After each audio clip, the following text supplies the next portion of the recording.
Well, hello and welcome to this week's episode of The Terri Cole Show. I'm super psyched that you are here with me today. For those of you who are new to my crew, my name is Terri Cole and I'm a licensed psychotherapist, a relationship expert, and the founder of Real Love Revolution and Boundary Bootcamp, my two signature courses for women. I also want to let you know that I'm going to be going live. The Terri Cole Show live on YouTube is happening on I'm getting the date right now, 23rd of this month at 7 p.m. Eastern Standard Time.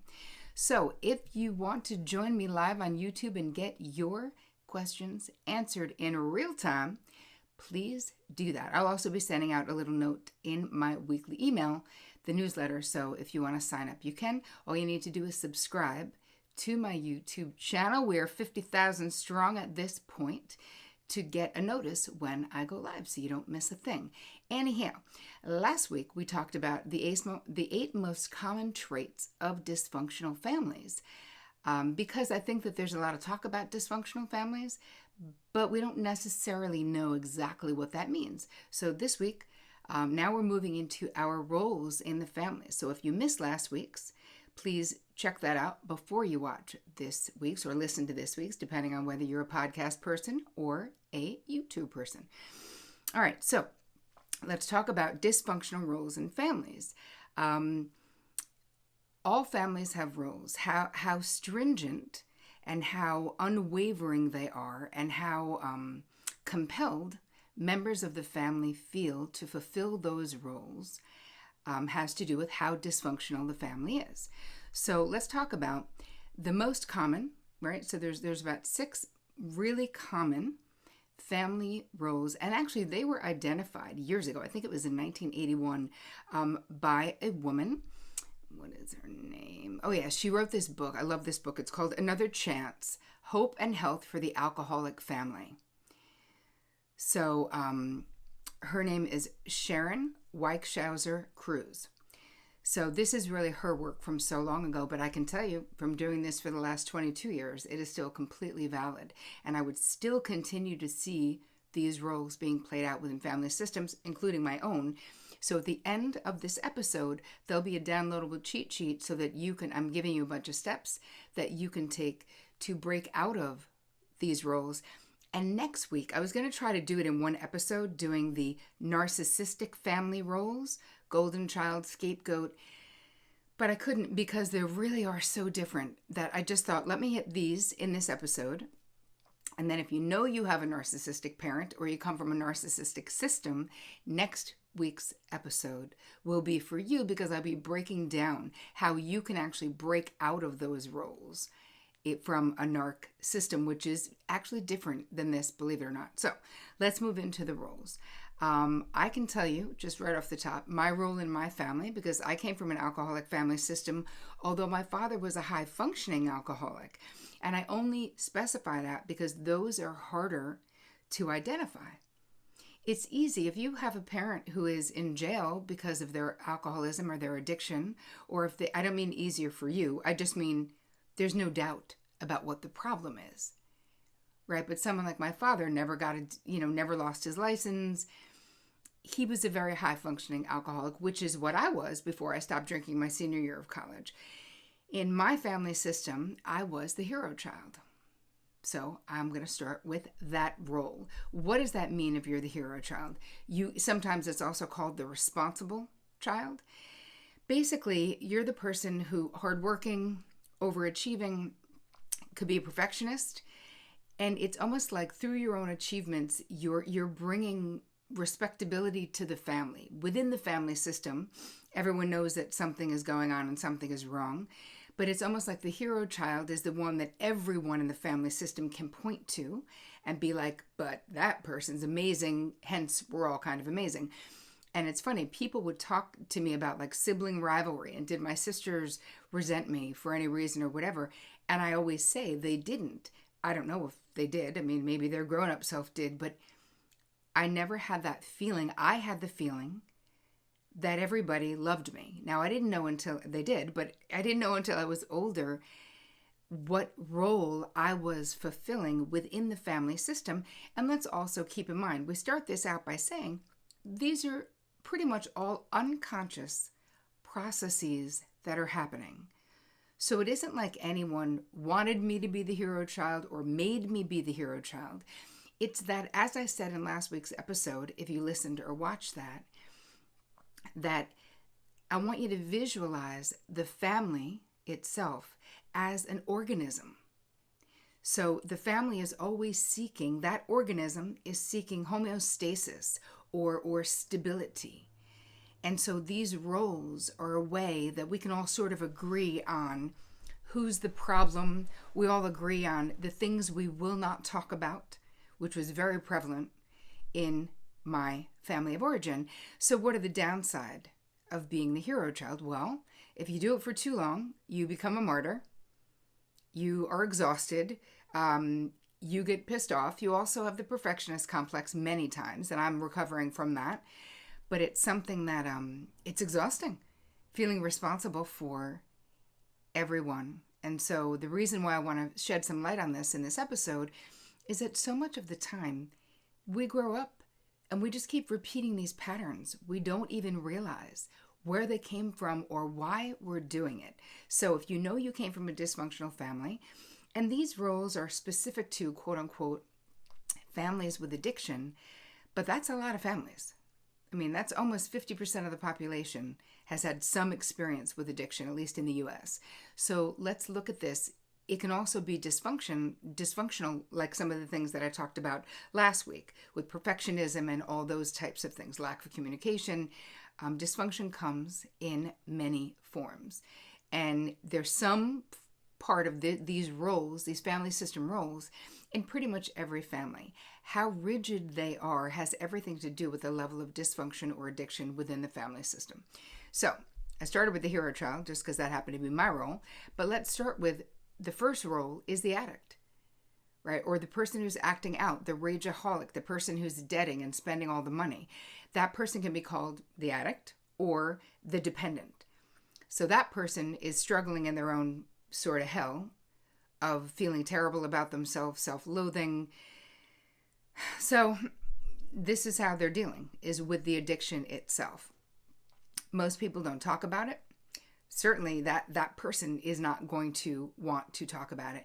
They isolate. They just want to be alone with their addiction so much of the time, or they want to be with other people who will partake in whatever that is with them. So my father was a very quiet person, but he always had a favorite, wherever we lived, he always had a favorite local hangout.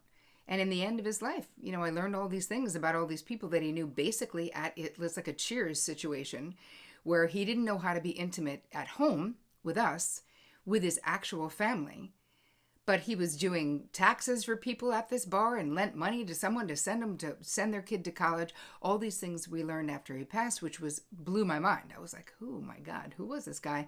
We didn't even know, Okay, moving into, so we know who the dependent or the addict. You have the hero child. Let's move on to the scapegoat. What about the scapegoat? Actually, no, let's do number 2 as the enabler, because that person, they could also be known as the caretaker. That's a really important role. And in every family system, you have one. So that was my mother's role in my family system, of just making everything work so that my father didn't have to be there, getting his drink for him, regardless of whether she wanted him to be drinking or not. My father was a very quiet drinker. So it isn't like he was very quiet all the time. So it isn't like he was, in my estimation, he was no different drinking or not drinking. So I didn't have that experience, but he wasn't there either way. Drinking or not drinking, even when he was there, he wasn't there emotionally and psychologically. So there was a lot of emotional neglect in that respect. So the caregiver is like the queen of denial, the king or the queen of denial, right? That is the enablers. That's what they do. Right, so what is their goal is to smooth everything over. They just want to keep the ship running. They just want things to keep going on. And they convince themselves that alcohol isn't the problem, right? Other things are the problem, but it isn't that, because they also know that there's no way that they're going to get the addict to stop, whether it's alcohol or drugs or whatever. So they focus on other things. Yeah. It's depressing, by the way, to be a part of that, because denial is so painful when you're a child in that system, where it's like wanting everything to be okay, even though everything isn't okay. Most of the time, the enabler is the spouse. I mean, that's just how it works out. And it can be, let's say the spouse isn't there, there's a divorce, it can also be the oldest child. Okay, then let's talk about the problem child or the scapegoat. That's another role. It could be the acting out child, sometimes it's called. And this is the child who basically, they're kind of, they get blamed for everything.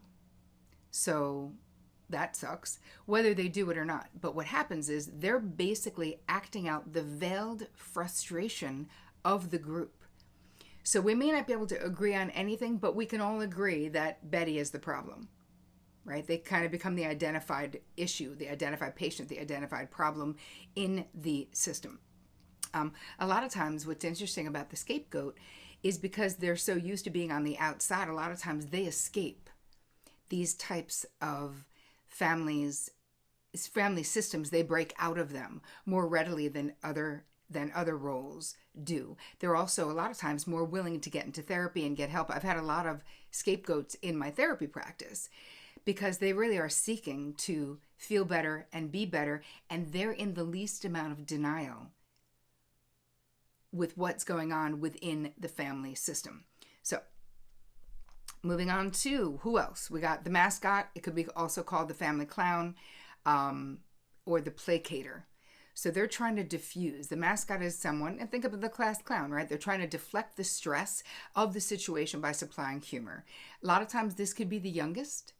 In my family system, that wasn't really the case because I was the designated oldest child. I certainly was the diffuser as well, or tried to be, but I was busy because the hero child, it sort of becomes the designated oldest child. Even though I was the youngest one chronologically, I behaved as the oldest one because I was the hero child and I felt like things had to get done and I was the responsible one, quote unquote.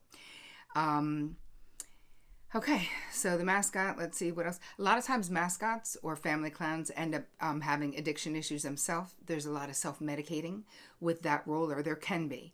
And that really perpetuates the cycle of addiction, which is a bummer because we're trying, actually, my hope with what I'm creating in this episode is that you realize you have a choice not to do that. And then the last role is the lost child, sometimes called the invisible child, the adjuster. So a lot of times this is taken on by the middle child, one of the middle children. And they're shy, they're withdrawn, they're pretty much not getting their needs met. The family always thinks that they're okay, right? So there's not a lot of attention put on them because they're kind of always fine.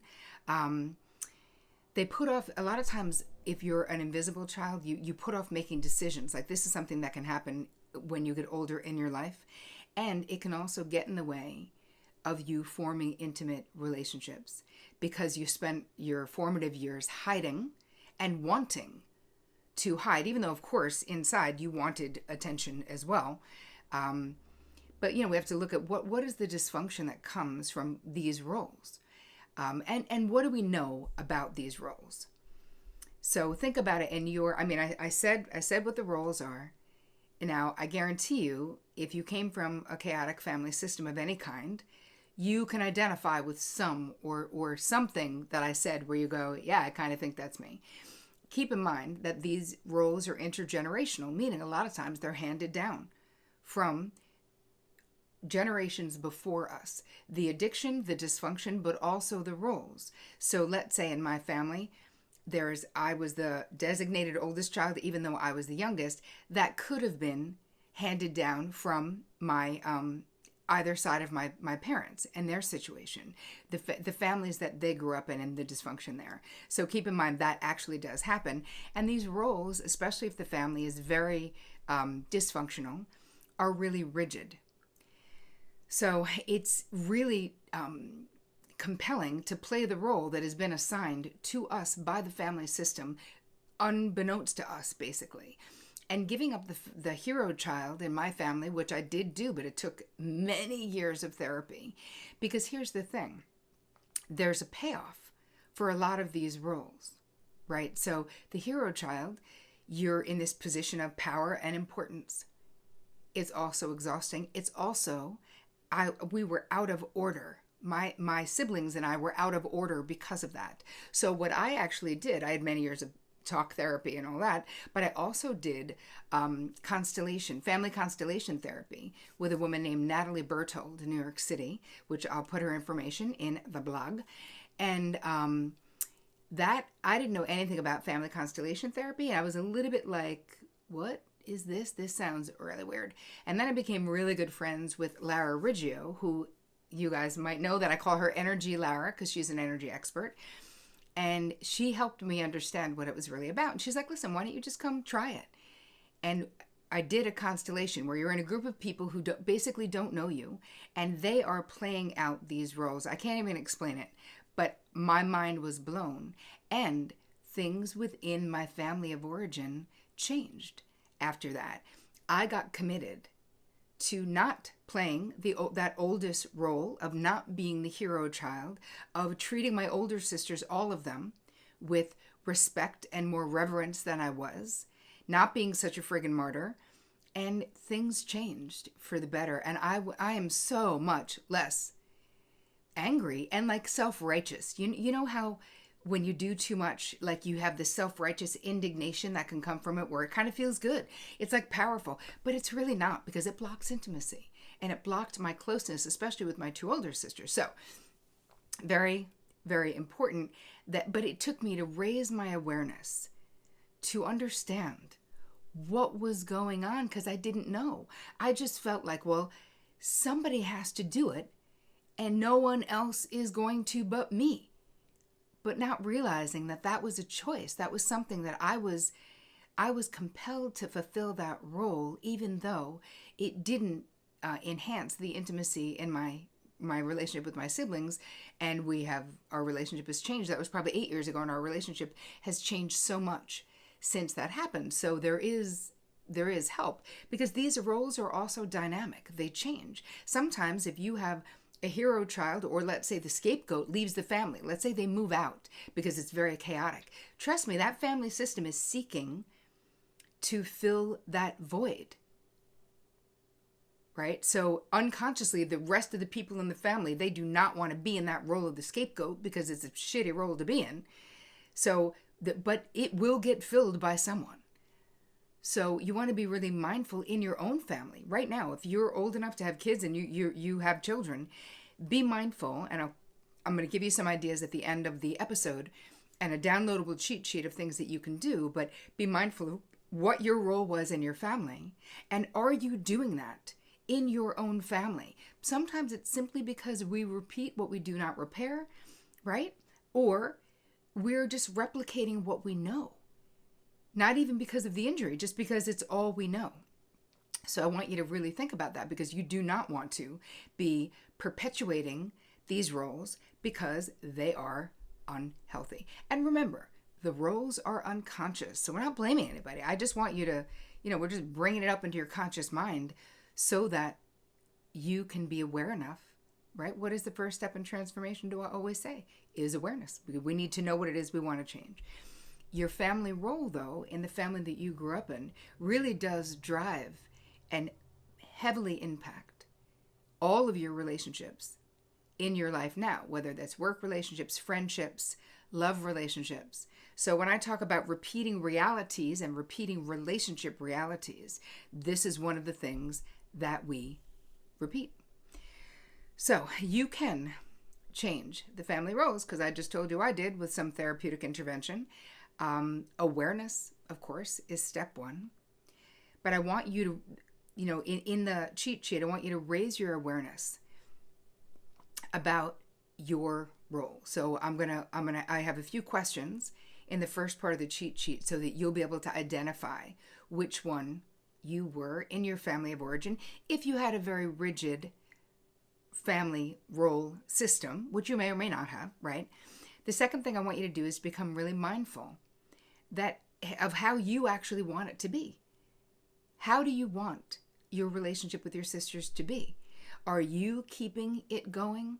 Do you talk about the one who was the scapegoat in your family. Oh, well, this one, she's always a mess up, or he's always a mess up, right? Like, are you part of the problem? And if that is the case, you need to consciously and mindfully decide that you will stop perpetuating the dysfunctional roles and the perceptions. Try to look at your siblings and yourself with fresh eyes. Imagine that you could create it from here. How would you want it to be? Or would you just keep referencing the past? Because the past is done. This is our chance to do something different. The third thing I want you to do is to decide, right? How do you want it to be? That's on you to decide. And you have to open your mind and your heart to the possibility that it could be better, or the way you want it to be, or more loving. But what did that require for me? I had to give up my martyr position in my family of origin, which took a little bit.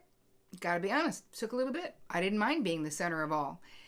But I did when it meant then I was kind of doing it all and felt kind of alone. And also, of course, my siblings on some level had to be resenting me, whether they say they were or not, So you have to decide how you want it to be and open your heart and your mind to those changes. And the next is I want you to choose people who lift you up in your life, because our chosen families, listen, if your family of origin is a lost cause, or if you're just not up for it, or if you just don't want to, I still want you to understand your role in that system. Some people's families are so toxic, I wouldn't even suggest you do it, right? We'll be talking about narcissistic family systems next week, and that's a lot of times with that, if it is so toxic that it is making you insane, I really do think that sometimes we just have to cut off contact. Or what number 4 is on the cheat sheet is you have to choose your own family. Because our chosen family in life, people who lift us up, people who love us, people who we love, that is every bit as valid as a bio family or an adoptive family, any other family. Think about it. My friends are as important to me as my family. I mean, they've been in my life since I was 5 years old, right? These are people who I can count on. And I don't have all this other mishigots with, right? All this other stuff with, as I have with my siblings, because we weren't raised, even though we were raised together, we weren't raised in the same house, So the last thing on our list of things that you can do is to get help. If you have conflict with a sibling, but you really love them and you really want help, get help with someone who understands family systems and family roles, and see if you can't do a few sessions of therapy. And if things don't change or get better, you can learn something together. And if not, just get into therapy yourself. Get help. It can't hurt. It will not make it worse, right? And it will accelerate the process of your healing and having much more internal expansion when you're not worried about these roles, whether it's conscious or unconscious. So, wow, that was a mouthful. So I hope that you enjoyed this episode of the Terri Cole Show. And if you did, please share it with your friends and family, anybody, social media. If you're a woman and you have not joined my free group on Facebook, Terri Cole Real Love Revolution, it is only for women at this point. Don't worry, guys. I am making things for you. I swear. They'll be coming out soon. But go there, because we're having this conversation and many other conversations over there in the free Real Love Revolution group with Terri Cole. And also, please join me live on the 23rd of this month, 7 p.m. Eastern Standard Time. I'm going to be live on my YouTube channel. If you are not a subscriber, please go there and do it right now. You can look up Terri Cole, and it's Real Love Revolution is the name of the channel. So I want to say thank you for listening, for watching, and for sharing. And as always, take care of you.